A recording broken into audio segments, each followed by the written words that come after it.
रात्र खूपच काळी होती आणि घरात मी एकटाच होतो. बाहेर पाऊस पडत होता, पण अचानक दरवाजावर टक टक टक टक आवाज आला. मी थोडा थांबलो, कारण एवढ्या रात्री कोण येणार. मी हळू आवाजात विचारलं, कोण आहे?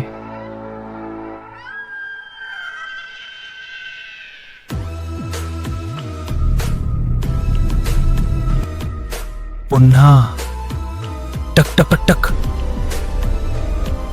यावेळी आवाज जरा जोरात होता. मी भीतीने दरवाजाजवळ गेलो आणि कीहोल मधून बाहेर पाहिलं. बाहेर कोणीच नव्हता. पार्ट 2 के लिए सब्सक्राइब करो.